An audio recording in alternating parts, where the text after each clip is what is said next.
ये एलएलसी है। अब है ना, अब फैक्ट्री सी बना रहे हैं, मिनी फैक्ट्री ना, ये गारमेंट्स की सिलाई के लिए, अच्छा। ये कपड़े की। अब वो फिर मशीनें वगैरह कल परसों से वो भी चालू हो जाएगी। फिर है ना, उसमें जो मुलाजिम रखने हैं, मतलब एम्प्लॉयज रखने हैं, स्पुर्दा स्कुर्दा उनका भरना है। एक दफा मेरा ग्रुप वीजा था, एक दफा फैमिली वीजा, अच्छा। Family tourist visa. जिस फैमिली टूरिस्ट वीजा पे ना हमारे दो के रिजेक्ट हो गए थे, छोटे भाई का और मेरा। अच्छा। बाकी फैमिली के लग गए, बाकी फैमिली के लग गए थे, वो दिसंबर में चले गए थे। अब ठीक प्रॉब्लम है। ये है कि आप अकेले ऑनर भी नहीं हो कंपनी के, आप शेयर होल्डर हो, और आप जी मैक्सिमम जी शेयर जी होल्डर भी नहीं हो कंपनी के। फिर प्लस ये कि कंपनी ऑपरेशनल भी नहीं है। अब लोग जो है ना वो ये मिस्टेक करते हैं बहुत बड़ी कि यार वीज़ा चाहिए या वर्क परमिट चाहिए तो हम कंपनी खोल लें। भाई ये ऐसा नहीं है। ये एजेंट मिसगाइड करते हैं लोगों को। ठीक है। हम्म। पांच एम्प्लॉय हो गए अबू जी के लिए। हाँ। और अगर ऊपर और पांच रख ले तो फिर मेरा वर्क वीजा यानी कि एम्प्लॉयमेंट वीजा मेरा इशू हो जाएगा उधर। हाँ वो हो जाएगा, वो कोई मसला नहीं है, वो हो जाएगा फिर। और डायरेक्टली फिर आपको, आप आओ आके प्रोसेस करवाओ और अपना वर्क परमिट ही ले लो आप डायरेक्टली फिर आके। तो दूसरा ना, वो अभी अभी तक आप यकीन करोगे, ये जिनको थोड़ा सा लैंग्वेज का पता है ना, उन्होंने हमारा तकरीबन 35 से 40 लाख रुपए के करीब उन्होंने हमें नुकसान दे दिया। अल्लाह अल्लाह अल्लाह।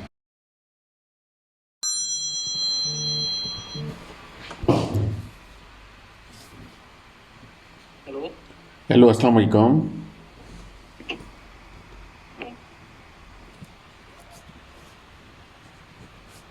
हेलो, अस्सलाम वालेकुम। वालेकुम अस्सलाम। जी, आवाज आ रही है मेरी? जी जी आवाज़ आ रही है। सॉरी वो तंग करने के लिए आपको। नहीं नहीं कोई मसला नहीं है, आप कहो क्या पूछना है आपको। अच्छा अच्छा, वो ये था, बात ये थी कि मेरे ना जो अम्मी अब्बू और दो बहनें, वो तुर्की में रहते हैं, इस्तांबुल में। अच्छा। ठीक है, तकरीबन दिसंबर में गए थे, उनके पास टीआरसी है 2 साल की। अच्छा। तो तो वो है ना, फिर हमने यहाँ से ना अपने अब्बू जी को ना पावर ऑफ अटॉर्नी भेजा था। तो उन्होंने उन्होंने उधर वो कंपनी भी बना ली। ठीक है। और शेयर भी हमारे नाम कर दिया। हम दो भाई यहाँ पे हैं, मैं और मेरा छोटा भाई। अच्छा। तो उन्होंने कंपनी शेयर भी हमारे नाम 40% कर दिए। उसकी जो उस टाइम कंपनी की वो रखवाई थी, वो 1 लाख लीरा रखवाई थी, कैपिटल वैल्यू। अच्छा। अच्छा। फिर वो हमारा उधर का एनटीएन भी बन गया था, तुर्की का। सही। और फिर हमारा उधर का चैम्बर ऑफ कॉमर्स का कार्ड भी बन गया था। सही है। कंपनी कंप्लीट फॉर्म हो गई।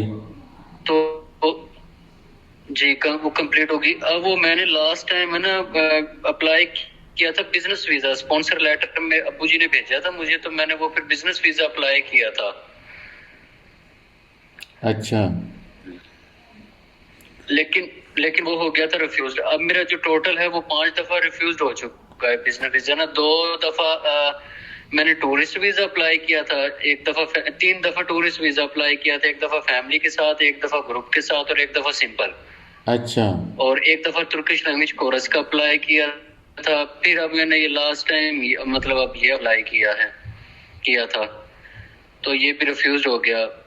पहले आर लिखा था स्टैंप के बाद, अब स्टैंप के बाद आई लिखा हुआ आया है पासपोर्ट पे ना। अच्छा।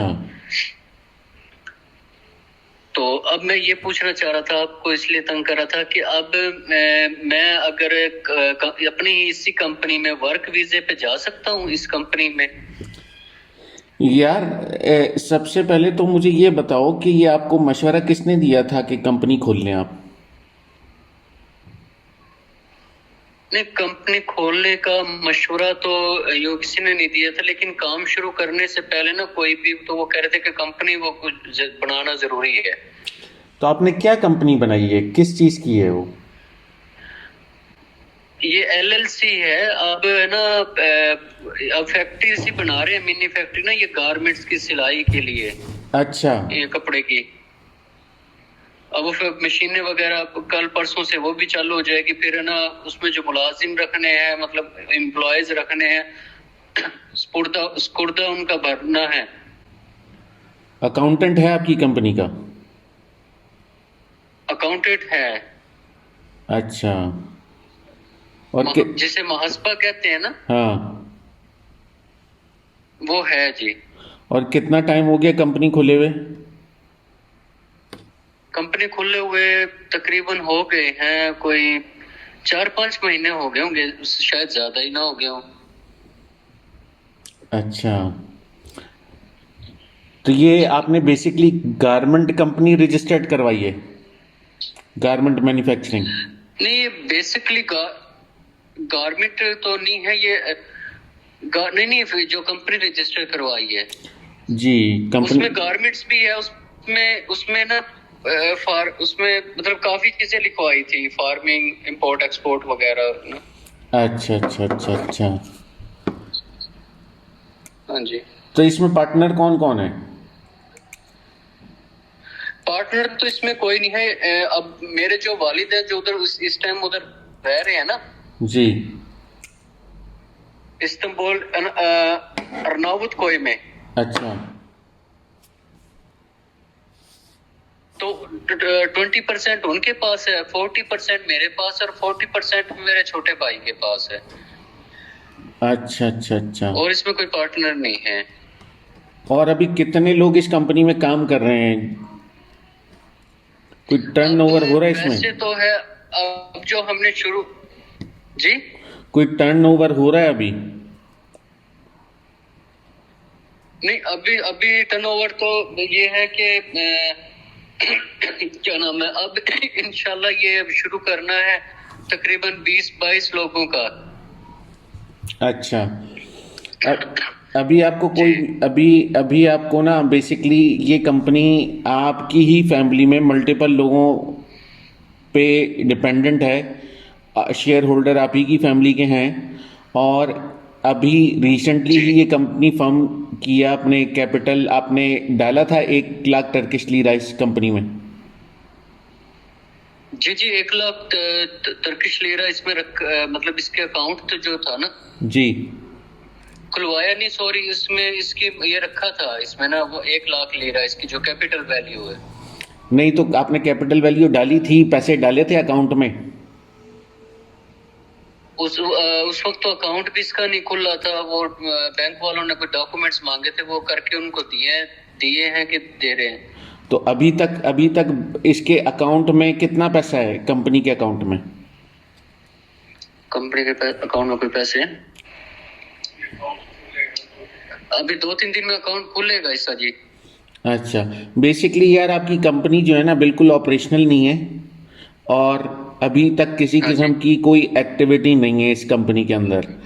या तो अगर आप खुद ही अलोन जो हैं वो इस कंपनी के ऑनर होते, और फिर अगर जी आप इस कंपनी के अकेले आप ऑनर होते, और आप फिर इसके ऊपर अपना बिजनेस वीज़ा अप्लाई करते, प्लस ये कि आपकी यहाँ पाकिस्तान में क्या प्रोफाइल है आपकी?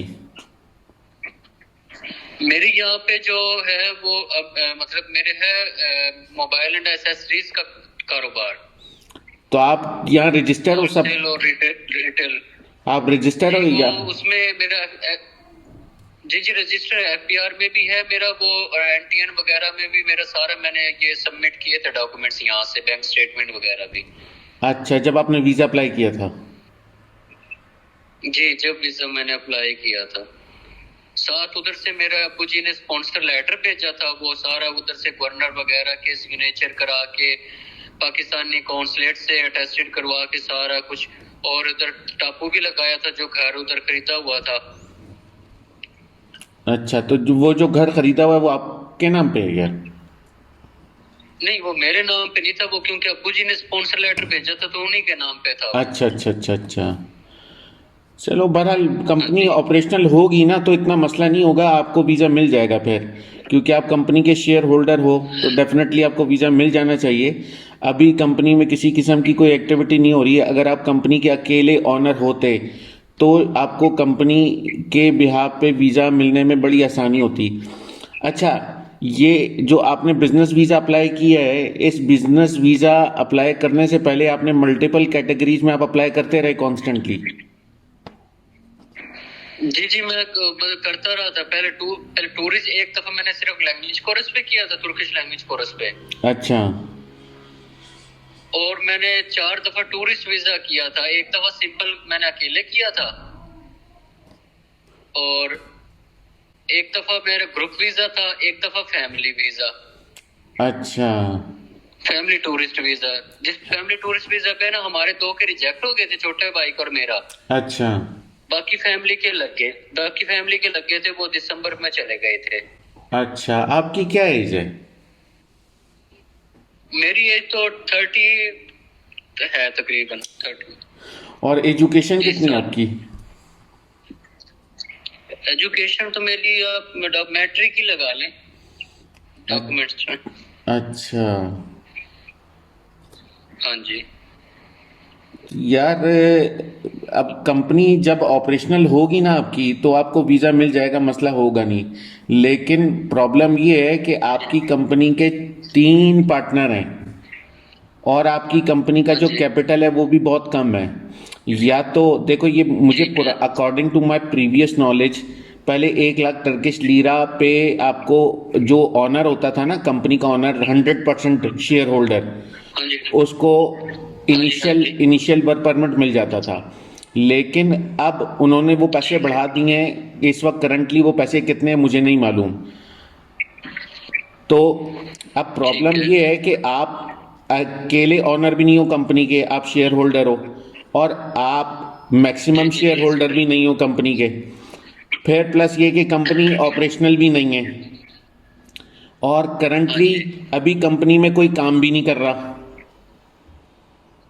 जी, फिलहाल तक तो इसी तरह, आज तक के तो इसी तरह। हाँ, तो वो असल में यार ऐसा, ये सारी चीज़ों को एनालाइज कर रहे हैं ये लोग, और ये कोशिशें ये कर रहे हैं कि भाई यहाँ कंपनी भी जो लोग खोल रहे हैं ना, वो लोग खोलें जो कंपनी को चलाना चाहते हैं और कंपनी में काम करना चाहते हैं। आप कंपनी अब हाँ आपने जी। खोली है तो आप, क्योंकि आप अकेले हो, ऑनर नहीं हो, आपका कैपिटल इतना ज़्यादा कैपिटल भी शो नहीं है, तो अभी ना कोई अभी कंपनी का बैंक अकाउंट है, तो आपको इस वजह से थोड़े प्रॉब्लम हो रहे हैं बिजनेस वीज़ा मिलने में। जब कंपनी ऑपरेशनल हो ठीक है। जाएगी, कंपनी में रिसोर्सेज होंगी, जॉब कर रहे होंगे लोग, तो फिर आपको वीज़ा मिलने में प्रॉब्लम नहीं होगा। अब लोग जो है ना वो ये मिस्टेक करते हैं बहुत बड़ी कि यार वीज़ा चाहिए या वर्क परमिट चाहिए तो हम कंपनी खोल लें। भाई ये ऐसा नहीं है, ये एजेंट मिसगाइड करते हैं लोगों को। ठीक है। हाँ, तो अभी फिलहाल, अच्छा, उसमें भी ये होता है कि जो कंपनी में अब अगर वर्क परमिट मिलेगा तो सिर्फ एक बंदे को मिलेगा वर्क परमिट, वो भी फर्स्ट टाइम के लिए। और ठीक फिर है। उसमें मिनिमम जब 5 टर्किश लोग या मिलियन टर्किश लीरा की ट्रांजैक्शन होगी, टर्नओवर होगा, तो फिर वो पहला वर्क परमिट उस एक बंदे का रिन्यू हो सकता है, बाकी बाकी लोगों को फिर भी वर्क परमिट नहीं मिलेगा। ठीक है। तो अच्छा, ये सॉरी मैं अब काट रहा हूँ। अच्छा, अगर ऐसा हो कि अब जैसे काम शुरू हो रहा है, ठीक है, उसके बाद बैंक अकाउंट भी खुल जाए और 5 तुर्किश मुलाजिम एम्प्लॉयज को उनका वो टैक्स वगैरह पे कर दे, स्कुर्दा वगैरह, जी, तो फिर क्या मेरा वर्क वीजा इशू हो सकता है? उसमें उसमें थोड़ा सा, क्योंकि देखो आपके 3 पार्टनर हो, हाँ जी। आपके भी 40% है, आपके भाई के भी 40% है। सबसे पहले उसका इशू जी होगा जी वर्क जी सर। परमिट, जब जो जिसके शेयर्स ज्यादा हैं। सबसे पहले उसका वर्क परमिट होगा। जी, सबसे पहले उसका होगा जिसके शेयर्स ज्यादा हैं। ठीक है। तो अभी आपके और आपके भाई के तो सेम ही है। सॉरी। अभी आप पहले कंपनी को चलाओ अच्छा कुछ। अगर मैं, जी हाँ जी हाँ जी, अच्छा मैं अगर इसको, अगर इस मैं अपने शेयर को मिसाल के तौर पे 50% कर लेता हूँ, हाँ। तो फिर मेरा वर्क परमिट इशू हो जाएगा मेरे आए बगैर? नहीं नहीं नहीं नहीं, आपके आए बगैर आपका वर्क परमिट नहीं इशू होगा। सबसे पहले आपको बिजनेस वीज़ा मिलेगा, और अच्छा उस बिजनेस वीज़ा में आप जाओगे। जाने के बाद आपको अगर तो कंपनी में सारी एक्टिविटीज़ हो रही होंगी प्रॉपरली, तो आपको डायरेक्ट आप वर्क परमिट के लिए अप्लाई कर सकते हो। नहीं तो आप बिजनेस टीआरसी अप्लाई करोगे। बिजनेस टीआर से अप्लाई करेंगे। जी, वो बिजनेस टीआरसी आपको मिलेगी, और वो ठीक है। बिजनेस टीआरसी आप कंपनी के जी मैं आया हूँ, मैं अभी आया हूँ और मुझे बिजनेस टीआरसी चाहिए। यहाँ मैंने कंपनी को सेटअप करना है, फर्म करना है, सारी चीज़ें। तो आपको बिजनेस टीआरसी मिल जाएगी, लेकिन वो बिजनेस टीआरसी अच्छा रिन्यू नहीं इस, होगी। ठीक है। आपको अल्टीमेटली, अच्छा इसका मतलब ये है कि अब अब्बू जी के 20% है वो वहां पे हैं, तो उनको भी इशू नहीं होगा वर्क परमिट? उनको वो करवा सकते हैं अपना इशू, लेकिन उसके लिए अच्छा मैं कैपिटल शो, हाँ, जी जी उसके लिए उनको कैपिटल शो करना पड़ेगा, कंपनी को रनिंग पोजीशन में लेके आना पड़ेगा, तो मिल जाएगा उनको। ठीक है जी। वो तो इंशाल्लाह अब एक हफ्ते में आ जाएगी कंपनी ना रनिंग पोजीशन में ना। और मैं ये कह रहा था कि जैसे वो लॉ है उधर के 5 तुर्कश को एम्प्लॉय, मतलब उनको रखोगे, उनका कुर्दा जमा करा दोगे, तो एक गैर मुल्की को वीजा इशू कर हो सकता है। जी, तो इस अगर ये 5 करा देते हैं उधर वो चालू होने, मतलब वो सारी रनिंग के बाद, तो फिर मैं अपने नाम का वर्क परमिट वाला यानी वर्क वीजा इशू करवा सकता हूँ? नहीं, अभी तो सबसे पहले फिर आपके अब्बू ही का प्रोसेस होगा। जो वहाँ वो 5 टर्किश रखेंगे तो आपके अब्बू की प्रोसीडिंग होगी, इसके अलावा किसी और की नहीं होगी। या फिर अच्छा वो सारा कुछ टाइम तक ये प्रोसीजर चले और कंपनी का टर्नओवर नजर आए, सारे अकाउंट्स ये वो केजी ट्रांजैक्शंस हो रही हैं, टर्नओवर हो रहा है कंपनी का, तो फिर आपका बिजनेस वीजा अप्लाई किया जा सकता है। और आपका जो भी अब होगा वो यहाँ आने के बाद होगा। नहीं नहीं, मैं आपकी बात समझ गया हूँ, मैं फॉलो कर गया हूँ, लेकिन मैं ये कह रहा हूँ कि वर्क जो है ना वो बिजनेस वीजा का नहीं मैं कह रहा जी अपने लिए, जी, मैं अपने लिए कह रहा हूँ एम्प्लॉयमेंट वीजा। एम्प्लॉयमेंट वीज़ा के लिए मिनिस्ट्री ऑफ लेबर के जो लॉ है ना, मैं आपको लिंक सेंड कर दूंगा, वो आप पढ़ लिएगा। उसमें कंपनी को अपना पूरा पूरा टर्नओवर शो करना पड़ता है, अपनी सारी स्टेटमेंट शो करनी पड़ती है, और उसको अब आप जो हो, आपको सिर्फ इनिशियली वर्क वीज़ा नहीं मिल सकता, आपको बिजनेस वीज़ा मिल सकता है। आप यहाँ आओगे, आने के बाद आपका वीज़ा तो लिमिटेड टाइम का होगा ना, वो तो एक्सपायर हो जाएगा।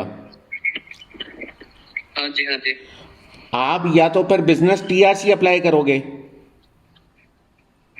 ठीक है। क्योंकि वर्क का तो होता है वर्क परमिट, और वर्क परमिट आपको उस वक्त तक नहीं मिल सकता है जब तक आपकी कंपनी में 5 बंदों पे तो तुम आपके अब्बू को मिलेगा, फिलहाल वालिद साहब को। हाँ जी फिर आपके लिए 5 और रखने पड़ेंगे उनको। जी, इसी तरह। हाँ, फिर आपको मिल सकता है। अच्छा पांच अगर और रख लें, मतलब अब जैसे अब इंशाल्लाह रनिंग में आ जाए फैक्ट्री, ठीक है, 5 एम्प्लॉय हो गए अबू जी के लिए, हाँ, और अगर ऊपर और 5 रख लें तो फिर मेरा वर्क वीजा यानी कि एम्प्लॉयमेंट वीजा मेरा इशू हो जाएगा उसमें। हाँ, वो हो जाएगा, वो कोई मसला नहीं है, वो हो जाएगा फिर। और डायरेक्टली फिर आपको, आप आओ, आके प्रोसेस करवाओ और अपना वर्क परमिट ही ले लो आप डायरेक्टली फिर आके। ठीक है। और ये है कि अगर उधर से वो हो जाता तो फिर किसी किस्म का इधर रिजेक्शन के चांसेस नहीं होते अगर उधर से वर्क वीजा आ जाए तो।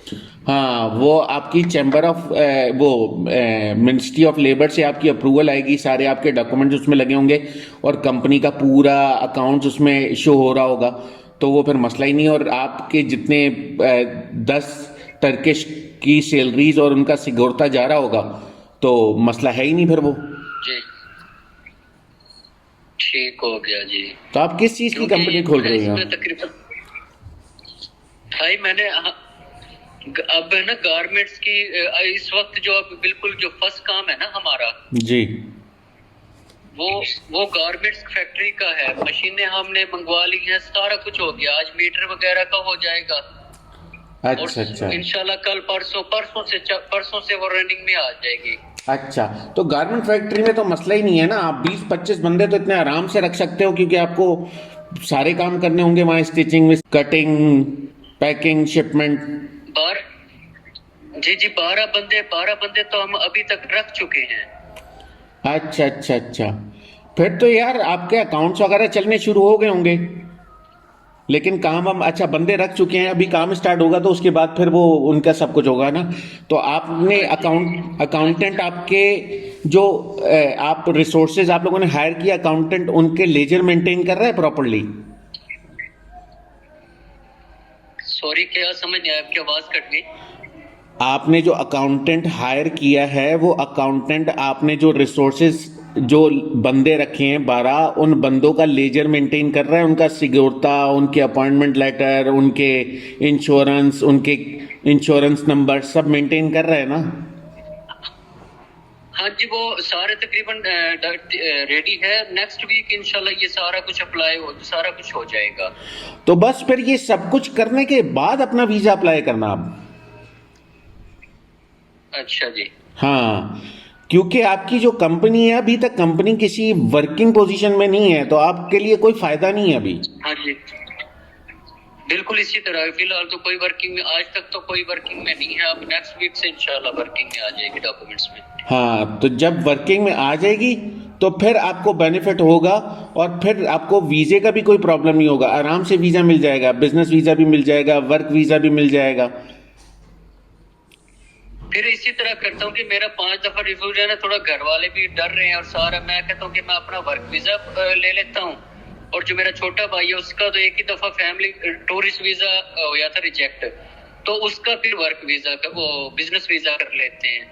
हाँ, तो लेकिन इंतजार करो, अभी कंपनी को रनिंग पोजीशन में आने दो, महीना 1.5 महीना आराम से बैठ जाओ अभी। सही है सही। बल्कि 2-3 महीने आराम से बैठ जाओ, ताकि 2-3 महीने का टर्नओवर तो नजर आए ना। बिल होंगे, एक्सपेंसेस होंगे, ऑपरेशनल कॉस्ट होगी, लोगों की सैलरीज है, मर्चेंडाइजिंग है, कटिंग है, शिपमेंट है, ये सारी चीजें नजर आ रही होंगी ना। फिर उनके टैक्सेस पे हो रहे हैं, तो उसके बाद जब आप हाँ उसके बाद जब आप अप्लाई करोगे तो आपका आराम से फिर बिजनेस वीजा या वर्क वीजा मिल जाएगा आपको। ठीक हो गया भाई, बहुत ज्यादा शुक्रिया। मैं यकीन करो हम पूरे घर वाले इतने परेशान हो रहे थे, क्योंकि उधर एक तो लैंग्वेज का मसला है, हाँ, तो दूसरा ना वो अभी तक आप यकीन करोगे, ये जिनको थोड़ा सा लैंग्वेज का पता है ना, उन्होंने हमारा तकरीबन 35 से 40 लाख रुपए के करीब उन्होंने हमें नुकसान दे दिया। अल्लाह अल्लाह अल्लाह। यहाँ इस्तांबुल में अर्नाउत कोई में ना एक इधर ही पाकिस्तानी है, यहाँ का लाहौर का। अच्छा, उसने हमें इतना नुकसान दे दिया, उसने हमें घर का एग्रीमेंट करवाया था जिस घर में रह रहे हैं। हाँ, अब उसको थोड़ा कुछ पता चला, अब उसको पैसे नहीं दे रहे, थोड़ा वो नहीं कर रहे ना। अब उसने पहले तो गैस मीटर कटवा दिया। अच्छा, आज वो ओके करवाया, फिर बिजली का मीटर कटवा दिया उसने। अरे तो वो मसला थोड़ी होता है, वो तो आप जाओ जाके ऑन करवा लो, एक दिन का काम होता है वो। हाँ जी, वो जाके करवा लिया था। मैंने कहा ये मतलब मैंने इस तरह हमें वो तंग कर रहे थे, तो बस इसलिए सारे घर वाले भी परेशान, हम यहाँ तकरीबन 8 महीने हो गया हम यहाँ परेशान। चलो अल्लाह ताला आफियत फरमाएगा, आपके लिए खैर फरमाएगा। बहुत शुक्रिया भाईजान, बहुत शुक्रिया। अगर बुरा ना माने तो अगर कभी कोई बात पूछनी हो तो आपको मैसेज कर सकता हूँ? हाँ बिल्कुल, आपको कोई बात पूछनी हो तो आप मुझे मैसेज कर लेना, मैं अगर आपको अलाउ करूं तो फिर कॉल कर लेना, ठीक है? बहुत शुक्रिया भाईजान, बहुत अच्छा ज्यादा शुक्रिया। यार, ये जो आपकी कॉल है ना, ये कॉल रिकॉर्डेड है। कोई मसला नहीं भाई। सही है, फिर मैंने मैं आपकी यूट्यूब पे वीडियो देखी थी, आप उस मैंने कहा मैंने ये आपकी वीडियो देखी थी जिसमें आप रिकॉर्डिंग पे और उनके सवालों के जवाब दे रहे होते हो किसी कॉलर को। हाँ तो मैं उसका कोई मसला नहीं भाई ऐसा। चलो ठीक है, फिर मैं ये डाल दूंगा, ठीक है ना? क्योंकि अब जैसे आपको ये बेनिफिट हो रहा है इस तमाम तर डिस्कशन का, इस तरह दूसरों को भी हो जाएगा। बहुत ज्यादा। मैं यूं कह रहा हूँ कि यकीन करो मेरी है ना 80% जो टेंशन और वो थी ना वो खत्म हो गई है। चलो अल्लाह आफियत फरमाएगा, अल्लाह खैर फरमाएगा इंशाल्लाह।